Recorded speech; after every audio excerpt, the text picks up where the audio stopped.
Reporte con nuestra compañera Jenny Valencia. En México, 6 de cada 10 personas considera inseguro vivir en su ciudad. En marzo fue mayor la percepción de inseguridad en las mujeres con 66.5%, mientras que en los hombres fue de 54.5%. El INEGI reportó que las ciudades con mayor porcentaje de población que se siente insegura fueron Fresnillo con 95.4%, le siguió Naucalpan, Zacatecas, Chilpancingo, Cuernavaca y Ciudad Obregón. En contraste, las ciudades donde la percepción de inseguridad resultó menor fueron Benito Juárez, Piedras Negras, la Alcaldía Guajimalpa, Mérida, Tampico y Los Cabos. En cuanto a la percepción de inseguridad en espacios físicos específicos, la población manifestó sentirse insegura en los cajeros automáticos localizados en la vía pública, en el transporte público, en la carretera y en el banco. Al dar a conocer los resultados de la encuesta nacional de seguridad pública urbana, el INEGI resaltó que 33.9% de la población consideró que en los próximos 12 meses la situación de la delincuencia e inseguridad en su ciudad seguirá igual de mal. 21.5% refirió que la situación empeorará en los próximos 12 meses, mientras que el 19.2% dijo que la situación de la delincuencia e inseguridad en su ciudad seguirá igual de bien y 23.5% manifestó que espera que mejore. Para Grupo Fórmula, Jenny Valencia. Gracias, Jenny. Para hablar sobre este tema le agradezco como siempre a David Saucedo, atienda esta entrevista, especialista en seguridad pública. David, muy buena tarde. ¿Qué tal, Michelle? Quiero saludarte a ti, al auditorio, y a tus órdenes. Igualmente, David, ¿percepción significa realidad?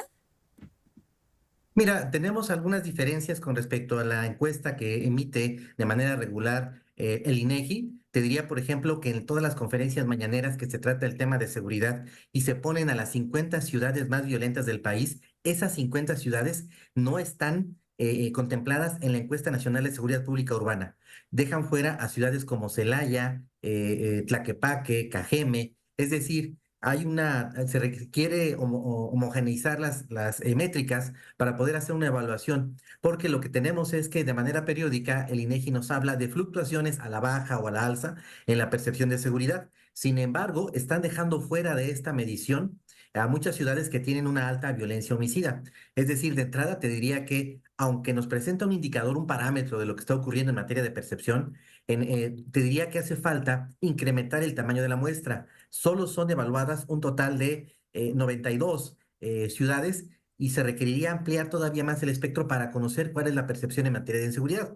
Cualquier ciudadano al que le consultes sobre qué piensa en materia de inseguridad, seguramente te va a decir que tiene una percepción negativa y que ha empeorado su percepción con respecto a lo que tenía, la percepción que tenía hace semanas o meses. La encuesta nos dice que la percepción se mantiene casi idéntica, de 59% de la población que pensaba que estaba viviendo en una ciudad insegura a 61, un incremento marginal de 2%, pero esto es totalmente diferente con la percepción que existe afuera.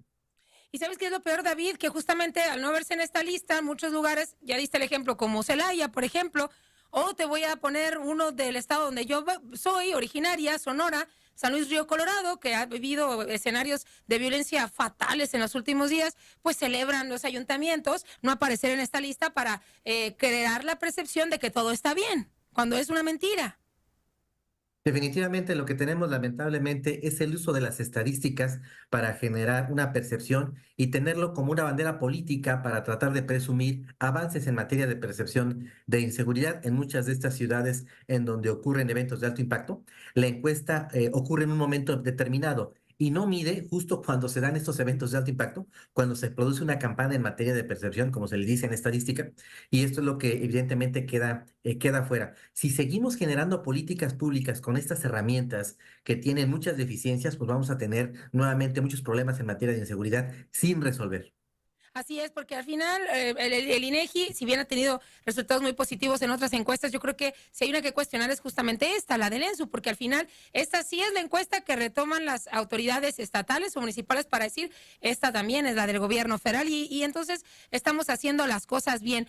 ¿Qué deberá hacer el INEGI, David, para incrementar, poder subir este número de ciudades que analiza o que que encuesta para obtener estos resultados? Porque digo, no podemos tampoco quitar la responsabilidad a los que siempre aparecen ahí. A ver, tú manejabas varios como Chilpancingo, como es Ciudad Obregón, o Cajeme, que es la cabecera de Ciudad Obregón, pues están ahí desde siempre, ¿no? Y eso ya es muy malo también.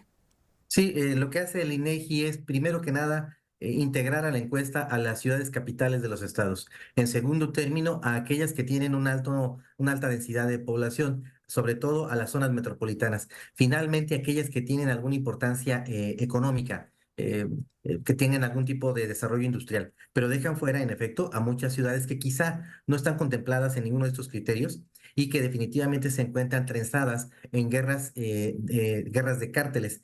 Si tomamos nada más como referencia las ciudades que están en el top 10 de mayor violencia: Fresnillo, Naucalpan, Zacatecas, Chilpancingo, Cuernavaca, Tapachula, Uruapan, Ecatepec, León. En todas estas ciudades, la nota que les caracteriza es que son ciudades que están bajo el control de los grupos criminales y se están disputando la venta de drogas al menudeo. El detonante de la violencia, sin ninguna duda, a diferencia de lo que ocurría hace apenas 2 décadas, sí es la pelea por las plazas, es decir, por las esquinas, las colonias y los centros de distribución de drogas. Esto no era así. Antes se disputaban las rutas de trasiego a los Estados Unidos. Estábamos acostumbrados a que las ciudades fronterizas, Tijuana, Nuevo Laredo, Ciudad Juárez, tuvieran esta característica de violencia porque eran el paso obligado a los Estados Unidos. La violencia, lamentablemente, ahora se encuentra dentro del territorio de México desde hace varios años, y esto es justamente por la disputa de los mercados locales de narcomenudeo, que tendría que hacer el INEGI: Sí. ampliar, cuando menos duplicar el número de ciudades, subirla de 90 a 180, para tener una medición real de lo que piensa la ciudadanía en materia de inseguridad. Ahora vamos, si me permites, David, con los otros datos que arroja esta encuesta del INEGI sobre las personas que se sienten más inseguras. 66% de mujeres, por encima del 50% de los hombres. Y bueno, esto se da porque en muchos de los lugares la población es la mayoría mujeres, o porque de verdad la mujer tiene esa sensación o ha vivido situaciones de violencia que le generan esta percepción. Son dos situaciones, ambas lamentables. En primer término, muchos ataques en contra de mujeres finalmente están siendo visibilizados. Afortunadamente ya hay colectivos, hay organizaciones no gubernamentales, medios de comunicación e incluso integrantes de la clase política que ponen más atención hacia los casos de ataques, de violaciones, de delitos que sufren las mujeres. Esto es una buena noticia. La mala noticia es que al ampliar la cobertura de los delitos de los que lamentablemente son objeto las mujeres, nos damos cuenta de que hay un incremento muy importante de los ataques y de los delitos que sufren las mujeres en todo el país. Por un lado, se visibiliza el problema, pero al hacerlo más visible nos damos cuenta que sí hay un incremento casi exponencial de los delitos que ocurren semana tras semana. Esto es algo muy lamentable. Me parece que tendrían que definirse estrategias muy focalizadas para atender la violencia de género que están sufriendo muchas mujeres en distintas regiones del país. En efecto, los hombres casi siempre están involucrados con delitos de tipo patrimonial, pero las mujeres sufren todo tipo de delitos: violencia familiar, sexual, económica, laboral. Es decir, el espectro es demasiado amplio y me parece que tendría que pensarse seriamente en alguna propuesta que algunos partidos políticos alguna vez manejaron: crear una Secretaría de la Mujer dedicada específicamente a atender esta problemática que viven las mujeres en todo el país. Sin duda también yo le encuentro ese lado positivo porque ha hecho estos datos que se visibilice, que obviamente se está denunciando, se está exhibiendo y la mujer ya lo está percibiendo de esta manera. Ahora mencionaban, David, los bancos como un objetivo donde se genera la inseguridad de las personas, en su mayoría las mujeres, pero también coincide todas estas versiones de los lugares donde más inseguros se sienten con lo que se exhibe todos los días en los medios de comunicación, lo que se exhibe todos los días en las ONGs, en las organizaciones que señalan pues las estrategias nulas o malas estrategias de los gobiernos de todos los niveles, de todos los colores, es decir, asaltos en las carreteras, la inseguridad al acudir a un cajero de un banco, en fin, pues ahí está, yo creo que el reflejo de lo que las y los mexicanos piensan y que sigue apareciendo pese a que se nos sigue prometiendo que las estrategias son más certeras cada vez, ¿no? Y lo que hace falta es que las autoridades tengan el valor de publicar los mapas de calor, es decir, la georreferencia de en dónde se cometen. Es decir, sí sabemos que son los cajeros, pero ¿cuáles bancos, cuáles cajeros? Sabemos que en ciertas esquinas, en ciertas colonias, en ciertos horarios, se cometen cierto tipo de delitos, desde el famoso cristalazo que muchos hemos padecido, hasta ataques sexuales en contra de las mujeres en ciertas zonas. Es decir, lo que tiene que hacer la autoridad es dar a conocer los mapas de calor con los que sí cuentan, porque casi todas las secretarías de seguridad pública estatales y municipales cuentan con una georreferencia de en dónde ocurren los delitos. Hay una resistencia de las autoridades a mostrar en dónde ocurre esto, sobre todo por razones de tipo político. Estamos en un Sí. proceso electoral. tienen miedo, evidentemente, las autoridades de ser exhibidas con sus propios datos, sus propias estadísticas. Pero me parece más importante que las mujeres y la ciudadanía en general, pero específicamente las mujeres, sepan en dónde se cometen los delitos para que de esta manera evitemos esos lugares y esos horarios.